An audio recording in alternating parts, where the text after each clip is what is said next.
რომელი გრაფები უნდა გამოვიყენოთ. დაბადებიდან 24 თვემდე სასურველია გამოვიყენოთ ჯანმოს გრაფები, 24 თვის შემდეგ კი სასურველია CDC-ის გრაფები. ამ გრაფებზე ასახული ინფორმაცია დაფუძნებულია პოპულაციაში არსებულ სტანდარტებზე და ფაქტობრივ მონაცემებზე. არსებობს სპეციალური გრაფები სხვადასხვა სინდრომების მქონე ბავშვებისთვის, ასევე ნაადრევად დაბადებული ბავშვებისთვის, რომელიც კონკრეტულად მათი ზრდის კორექტირებულ ნორმებს ასახავს და ისინი უნდა გამოვიყენოთ ამ შემთხვევებში. როგორ ავსახოთ მონაცემები გრაფაზე? მაგალითად, ავიღოთ გოგონების 2 წლამდე სიმაღლეში ზრდის გრაფა, რომელზეც დატანილია სიმაღლე სანტიმეტრებში და ასაკი თვეებში.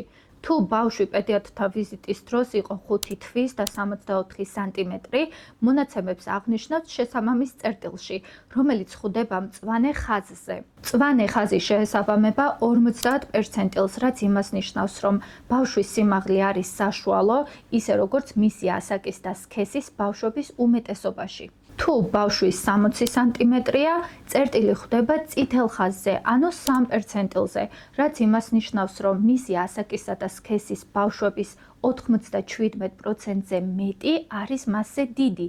ეს სიმაღლეში ზრდის ჩამორჩენას შეიძლება ასახავდეს და საჭიროებდეს დამატებით ყურადღებას. იგივე პრინციპით შეგვაქვს მონაცემები სხვა გრაფებზეც და პერცენტილების მიხედვით საზღვრავთ მისი სქესის და ასაკის სხვა ბავშვებთან მიმართებაში, როგორია ჩვენი შედეგი.